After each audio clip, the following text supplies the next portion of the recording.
Siap, berdoa dimulai. Bismillahirrahmanirrahim.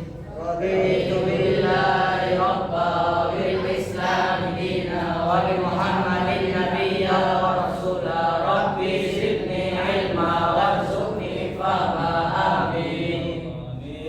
Selamat pagi. Pagi. Apa kabar hari ini? Alhamdulillah, luar biasa Allah. Sebagai warga negara yang baik ya, masih dalam rangka memperingati bulan bahasa dan Sumpah Pemuda, kita akan menyanyikan lagu nasional Satu Nusa Satu Bangsa. Oke, silakan semuanya berdiri. Berdiri.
Seperti biasa, Pak Bola akan absen dulu ya. Abiu. Fatwa Fahrul. Ahmad Faiz. Bagas. Zakiul. Fahri Khalid. Chandul. Wisnu.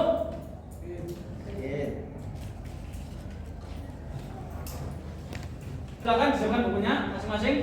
Mari kita membahas apa ya, pertemuan sebelumnya sebelum kita bahas teks pendek. Ada yang ingin menyampaikan kemarin? Ya, kita tahu persoalannya seperti apa, Iman? Ya, terus? Memujuk, mempengaruhi. Strukturnya apa saja ya? Struktur teks pidato proses kemarin? Pembukaan, terus isi dan penutup. Dalam pembukaan ada apa saja? Ucapan rasa syukur, terima kasih. Isi tujuan dari kita atau penutup? Kesimpulan dan ucapan terima kasih dan salam. Kemarin pertemuan kemarin kita sudah membahas tentang teks pidato persuasif. Kalau sekarang kita membahas teks cerita pendek. Di depan Pak Guru sudah mencontohkan itu ada dua contoh cerpen ya. Yang satu itu berasal dari majalah atau yang kita kenal koran, surat kabar. Satu lagi itu dari kumpulan cerpen ya, kumpulan cerpen dari Seuntai Harapan judulnya, dari Tri Admini yang mengarah. Kita ke tujuan pembelajaran pada pagi hari ini. Ada yang mau membantu Pak Guru untuk membacakan di depan? Silakan, oke. Bacakan dari sini. Tujuan pembelajaran melalui kegiatan pembelajaran dalam bentuk pembelajaran program belajar learning ini tujuannya harus dicapai oleh peserta didik, yaitu A. Peserta didik mampu mengidentifikasi pengertian cerita pendek melalui contoh cerita pendek yang diberikan oleh guru dengan tepat. B. Peserta didik mampu menyebutkan ciri umum cerita pendek melalui contoh cerita pendek yang diberikan oleh guru dengan tepat. C. Peserta didik mampu menyebutkan jenis cerita pendek melalui contoh cerita pendek yang diberikan oleh guru dengan tepat. D. Peserta didik mampu menemukan unsur intrinsik cerita pendek diberikan oleh guru dengan tepat. E. Peserta didik mampu menemukan unsur ekstrinsik cerita pendek yang diberikan oleh guru dengan tepat. Terima kasih, Mas Robi. Nah, sekarang kita ke pengertian cerita pendek atau cerpen. Nah, menurut beberapa ahli, ya, menurut beberapa ahli bisa ditulis, Bapak, ya. Menurut beberapa itu Pak Guru ambil dari dua. Yang pertama Burhan Nurgiantoro dan juga dari Habe Yasin. Ya, itu nama orang dulu, ya. Bacanya Habe Yasin. Ya. Dari Burhan Nurgiantoro itu cerpen. Yang dimaksud cerpen adalah cerita yang dibaca dalam sekali duduk. Jenis cerpen yang pertama berdasarkan apa ini? Panjang pendek yang ada. Yang pertama short story. Short story yaitu panjang pendeknya berkisar antara 500 kata. Nah, yang kedua apa? Video story. Panjang pendeknya cerpen itu hingga ribuan kata. Yang terakhir ada long story, ini yang paling panjang seperti novelet. Ya, kalian tulis, belum mau tanya dulu. Kalian sukai cerpennya bertema tentang apa? Remaja, terus petualangan. Kalian punya buku kumpulan cerpen sendiri? Ya, punya. Ada. Beli di mana? Di Gramedia. Kalau yang tadi berdasarkan panjang pendek, sekarang berdasarkan tema dan isi. Oke, ada yang mau belum membacakan? Ya. Ya. Berdiri, Man. Cerpen berdasarkan tema dan isi. Ya. Namanya cerpen anak. Ciri dari cerpen anak yaitu kalimat yang digunakan sederhana, kata-katanya mudah dipahami, biasanya muncul pada tabloid dan majalah anak usia SD. Nah, SD. Cerpen remaja ada lagi selain Aiman? Silakan ini. Yang kedua, cerpen remaja. Cerpen remaja lebih panjang dibandingkan cerpen anak. Kisah kehidupan yang diceritakan misalnya konflik dengan orang tua, cinta dengan teman usia dan persahabatan. Terakhir cerpen keluarga. Teman. Yuk. Yang ketiga, cerpen keluarga. Cerpen keluarga sering mengisahkan persoalan rumah tangga. Ya, rumah tangga. Kita ke ciri-ciri cerpen. Oke. Ciri-ciri cerpen. Panjang karena lebih kurang 10 B. Habis dibaca sekali duduk. C. Dalam cerpen hanya ada satu peristiwa yang menguasai jalannya cerita. D. Terus terdapat konflik tetapi tidak menyebutkan perubahan hasil pelaku. C. Perwatakan tokoh dilukiskan secara singkat. Lanjut ya. Intrinsik. Tadi ada dua harusnya, nanti muncul ekstrinsik. Yang pertama tema. Tema itu suatu gagasan atau pikiran pokok yang ada di dalam cerpen. Yang kedua apa? Alur. Nah, alur itu penggambaran jalan cerita. Alur ada berapa ya alur? Tiga apa saja? Maju, alur mundur, sama dan penemuan atau tokoh karakter atau tokoh dan perwatakan. Tokoh itu pelakunya, kalau penemuan itu sifat dan karakter atau watak.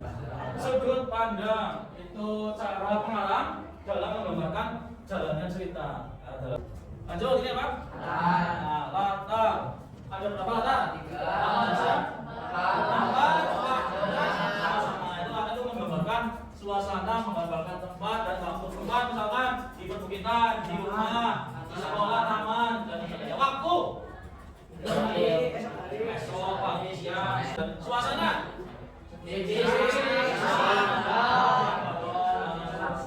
sejuk. Nah, ini apa? Apa pesan moral yang disampaikan oleh penulis? Pesan moral biasanya kalian mencarinya ada dua. Yang pertama, terakhir ini gaya bahasa atau majas.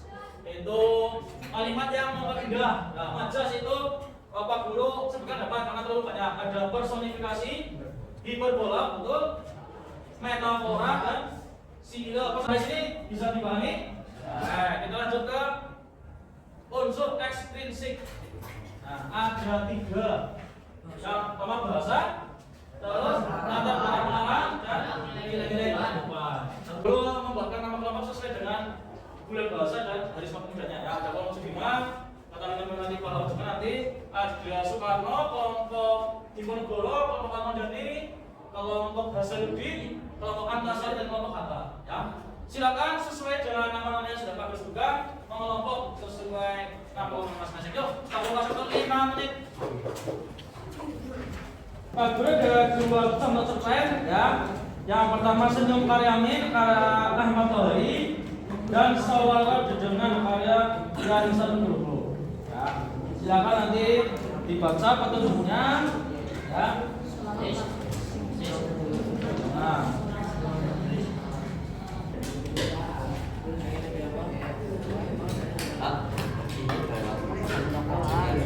apanya? Di situ di kertas ini langsung. Nah, jangan aja dibawa. Untuk rumahnya sebenarnya rumah rumahnya jangan bawa.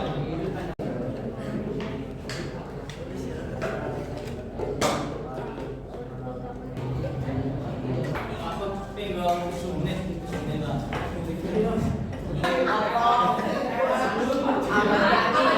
Assalamualaikum warahmatullahi wabarakatuh. Waalaikumsalam warahmatullahi wabarakatuh. Saya akan mempresentasikan dari kelompok kata dan mewakilinya. Sudah musik ya. Contohnya sebenarnya apa? Kalau dengan karya Karya dari Sasa Logo. Apa yang kamu dapat tadi? Buat dari program ya. unsur musik dari judul Surah Keturunan adalah tentang judul Surah Keturunan. Tema menceritakan seorang nenek yang bertauhid, B.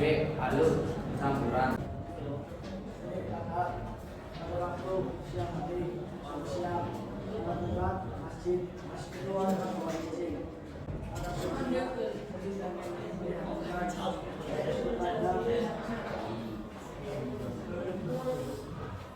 Semuanya sepakat? Sepakat. Tangan dulu.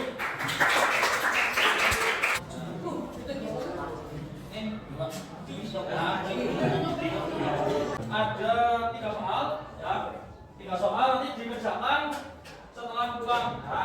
Terus nanti dikumpulkan esok hari, ya. Tapi nanti ya. Kita akan kasih pembahasan dulu. Yang pertama,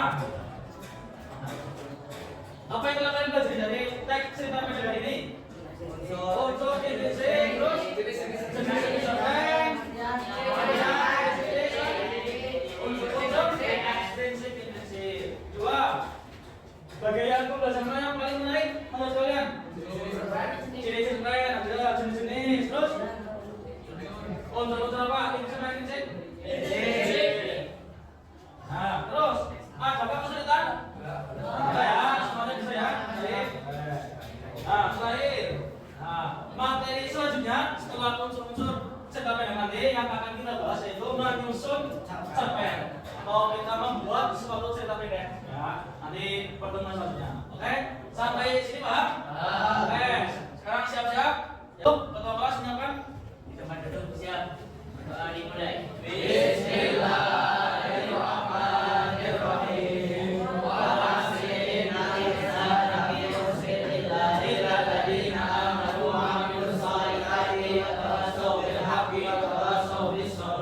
Subhanallahumma wa bihamdika asyhadu an la ilaha illa anta astaghfiruka wa atubu ilaik. Oke, terima kasih hari ini.